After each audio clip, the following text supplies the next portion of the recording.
आप अगर सोचें कि अगर आप अकेले हों और आप लूडो या चेस खेलना चाहें और आपके साथ जो आपका पार्टनर प्लेयर है वो मौजूद ना हो, तो आप एक रोबोट का लूडो या चेस खेलें। और इसी तरह अगर आपका बच्चा जो है वो स्कूल जाए और उसे स्कूल के अंदर जो है वो टीचर्स इंसानी शक्ल की बजाय रोबोट्स मिलें जो कि उन्हें पढ़ाएं, तो आपको कैसा लगेगा। और इसी तरह अगर दो ममालिक की आपस में जंग होती है, उस जंग के अंदर रियल फौजियों की बजाय जो है वो आर्टिफिशियल रोबोट्स आपस में जंग करें और जो कि इंसान है वो सिर्फ पीछे बैठ के कंप्यूटर्स पे उनको मैनेज करें, तो आपको फिर कैसा लगेगा। और अगर मैं आपको ये बताऊं कि अगर आपको कोई ऑपरेशन करवाना हो अपनी बॉडी का, तो डॉक्टर्स की बजाय अगर कोई रोबोट आपका ऑपरेशन करे तो आपको फिर कैसा महसूस होगा। तो मेरा नाम है जी हमज़ा और आज का हमारा जो टॉपिक है वो है जी आर्टिफिशियल इंटेलिजेंस। चलें जी, आपको आज इन्फॉर्मेशन देते हैं आर्टिफिशियल इंटेलिजेंस के बारे में।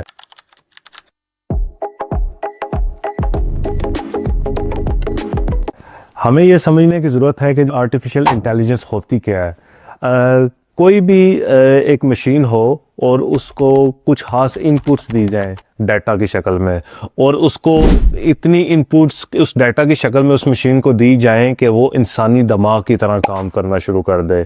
और जब वो इंसानी दिमाग की तरह काम शुरू कर दे तो बिल्कुल वो वही फंक्शंस परफॉर्म करना शुरू कर दे जो एक आम इंसान करता है, तो इसको आर्टिफिशियल इंटेलिजेंस बोलते हैं। इसकी मिसाल ऐसे ही है जैसे एक बच्चा हो, उसे आप जब वो छोटा होता है उसको मुकम्मल आप ट्रेनिंग देते हैं, उसको एक एक चीज़ इवन के टॉयलेट जाना भी उसे सिखाते हैं आप, ठीक है। तो इसका मतलब ये है कि आप बच्चे के ज़हन के अंदर एक इनपुट दे रहे हैं डाटा की शक्ल में, बच्चा उसे इंटरप्रेट कर रहा है अपने माइंड के अंदर और उसको अपनी ज़िंदगी के अंदर उस चीज़ को लेके आ रहा है। आर्टिफिशियल इंटेलिजेंस की दो टाइप्स होती हैं, एक को कहते हैं नैरो आर्टिफिशियल इंटेलिजेंस और दूसरी को कहते हैं जनरल आर्टिफिशियल इंटेलिजेंस। अब जो जनरल आर्टिफिशियल इंटेलिजेंस जो होती है वो इंसान जो है वो जनरल आर्टिफिशियल इंटेलिजेंस के ऊपर वो परफॉर्म करता है। मिसाल के तौर पे इंसान जो है वो चल भी सकता है, वो बैठ भी सकता है, वो खाना भी पका सकता है, वो खा भी सकता है, वो पी भी सकता है, ठीक है। इसका मतलब ये है कि जनरल आर्टिफिशियल इंटेलिजेंस ऐसी होती है जिसके अंदर कोई भी एक एंटिटी जो है वो मल्टीटास्किंग कर रही होती है। जबकि जो दूसरी टाइप है नैरो आर्टिफिशियल इंटेलिजेंस, उसके अंदर कोई भी अगर मशीन है उसको आप उसके अंदर एक ख़ास डाटा इनपुट करते हैं और वो उस डाटा जो भी आप डाटा उसे बताएंगे वो उसी हिसाब से परफॉर्म करेगा।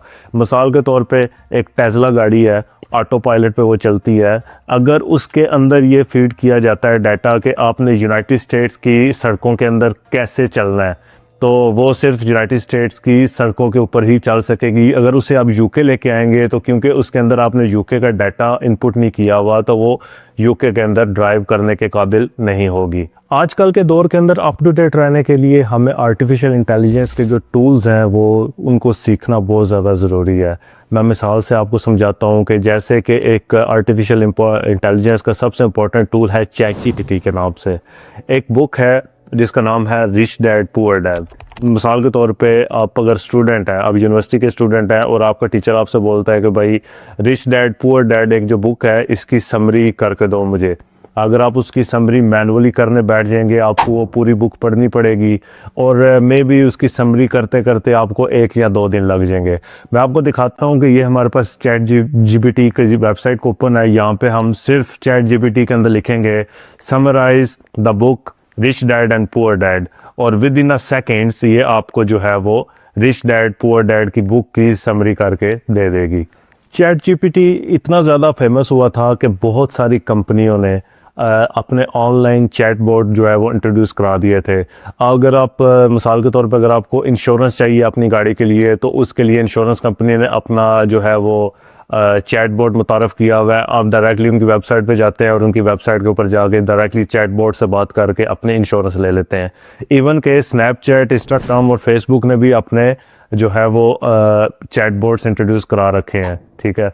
और फ्यूचर के अंदर ये जो स्पेशली यूके के अंदर जितने भी टैक्सी ड्राइवर्स हैं उनको ये अलर्ट होने की ज़रूरत है कि फ्यूचर के अंदर मे बी आफ्टर 10 ईयर्स और जितनी भी टैक्सीज़ हैं इनका ट्रेंड भी ख़त्म होने वाला है और जितनी भी ड्राइवरलेस टैक्सीज़ हैं वो आ जाएंगी। और लंदन के अंदर तो 2026 के अंदर ऊबर ने अनाउंस भी किया हुआ है कि लंदन के अंदर हम 2026 के अंदर ड्राइवरलेस टैक्सीज़ शुरू करेंगे। और इसी तरह से जो पार्सल और फूड डिलीवरीज़ का काम है वो भी ड्रोन्स के अंदर ट्रांसफ़र हो जाएगा।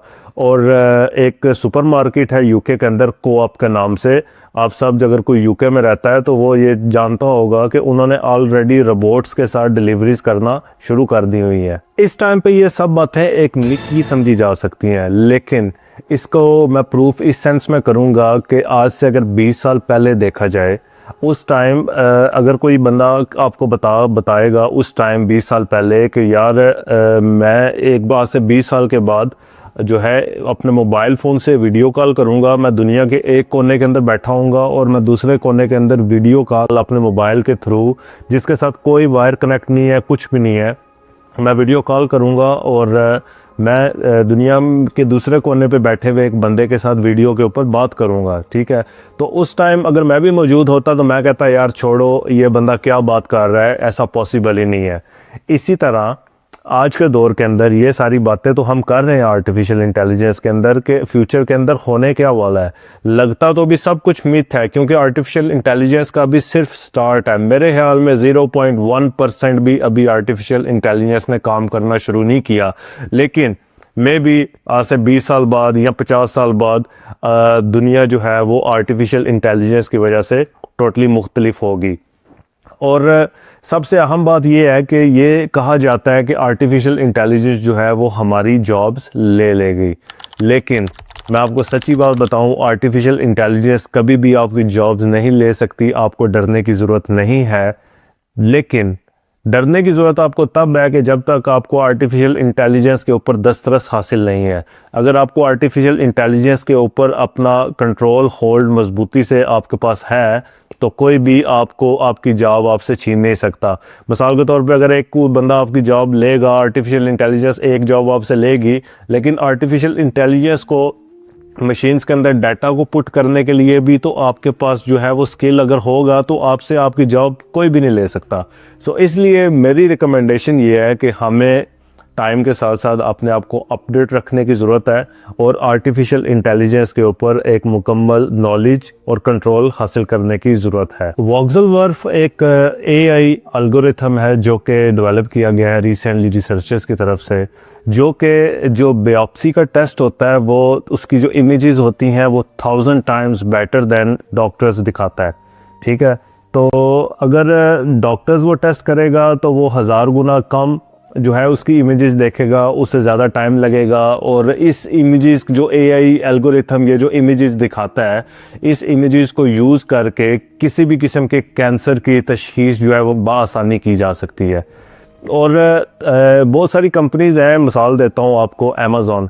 जब अमेज़ॉन पे आप जाते हैं, अमेज़ॉन की वेबसाइट के ऊपर आपने कोई शॉपिंग करनी है, जैसे ही आप सर्च बार के ऊपर क्लिक करते हैं तो उसके ऊपर नीचे जो है आपको बहुत सारी ऑप्शंस वो देने लग पड़ता है।